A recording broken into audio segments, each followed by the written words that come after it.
This video is for informational and educational purposes only and does not constitute legal advice. All individuals mentioned are presumed innocent until proven guilty. The analysis reflects legal commentary based on publicly available information at the time of the publication. Today, inside the South African courtroom, justice did not just take the stand, it was put on trial. Because a moment that silenced the entire courtroom, Vusimuzi Matlala stood in the dock, and beside him stood the very system meant to uphold the law, police officers, not in uniform, not in authority, but in accused. And just as that reality began to settle, the state made a move that no one saw coming. It did not oppose the bail.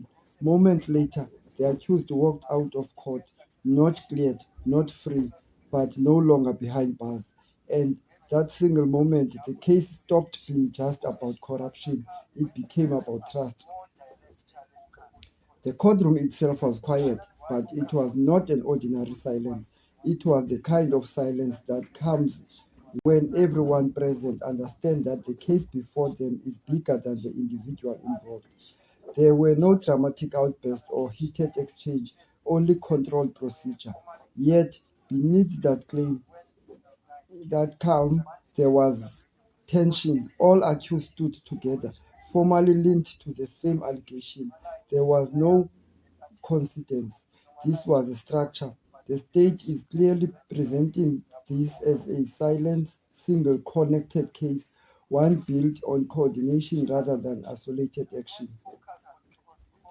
The accused role and positioning.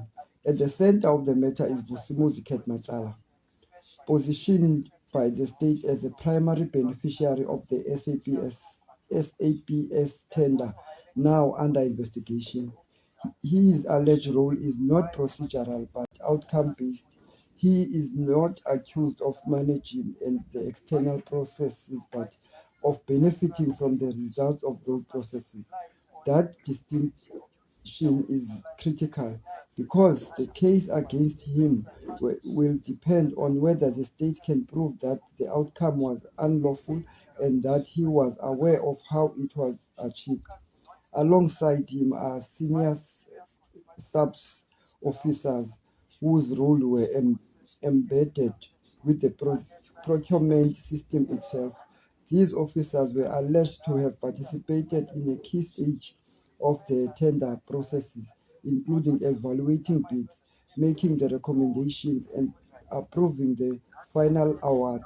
Each of these actions on its own is routine with the procurement framework, but the state argument is that when viewed together, they form a chain of decision that led by a specific and potential unlawful outcome. The tender process, where the case is built. To understand the weight of the allegations, one must understand the tender process itself. A tender is not a single decision, but a sequence of structured steps designed to ensure fairness and transparency.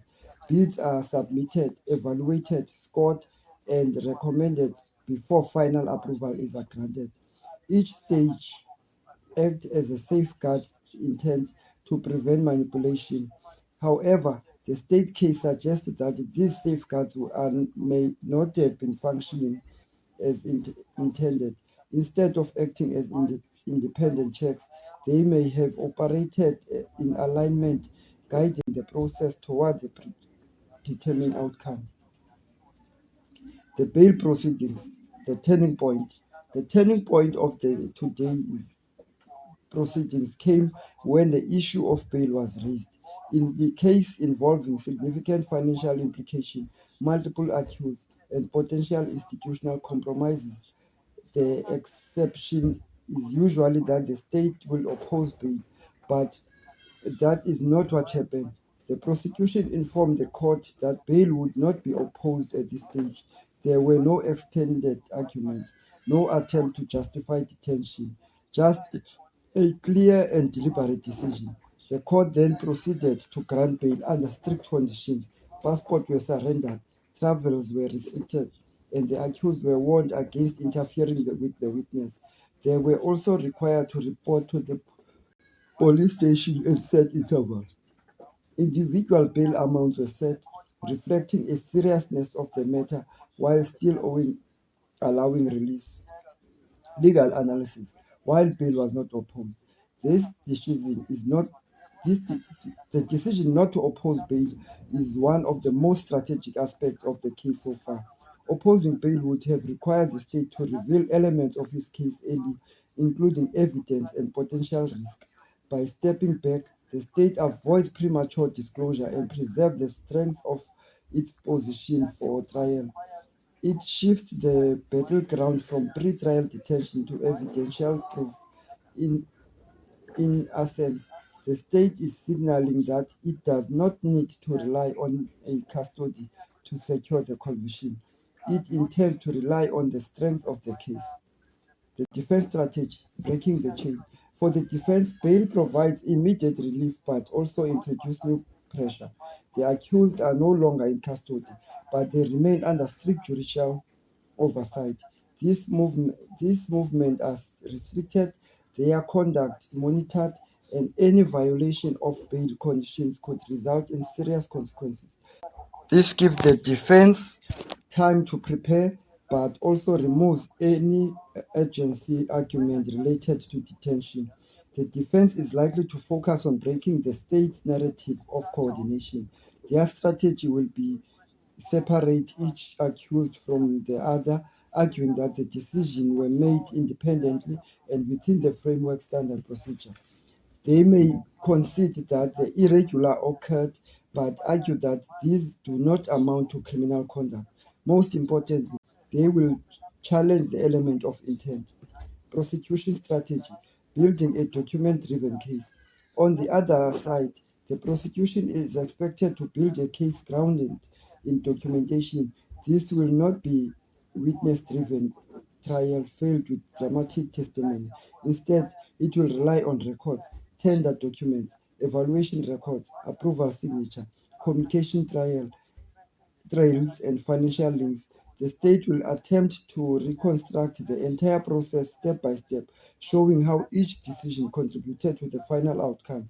If successful, the reconstruction will form the backbone of the argument that the process was coordinated rather than coincidental. The defining moment beyond the strategy, the legal strategy, there is a powerful visual element that defines today's proceeding. The sight of police officers standing in the dock of accused and then walked out of on bail according in business in an image that carries weight far beyond the courtroom. It shifts public perceptions. It raises questions about the integrity of the institution involved, and it challenges the assumption that the system is always separate from those who may seek to exploit it. What happens next? The road to trial. With bail now granted, the case moves into the most critical phase. The next step will involve disclosure of state evidence, detailed analysis by the defense, and preparation for trial. It is during the phase that the true strength of the case will begin to emerge. The court will eventually be asked to determine whether what occurred was flawed administrative process or deliberate scheme. Final analysis, the core legal question.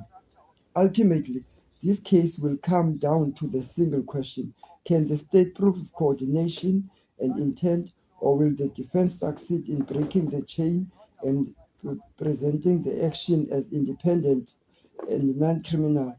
In law, suspicion is never enough, proof is everything. The bigger picture. As the case unfolds, every document, every argument, and every courtroom appearance will matter because this is no longer just about individuals, it's about the system itself. And in a case where those thanks talks with enforcing the law stand accused, the outcome will only determine guilt or innocence. It will define trust. That concludes our analysis. Thank you for watching the sim. If you found this breakdown useful, Consider subscribing for clear, factual legal analysis. Until next time, stay informed.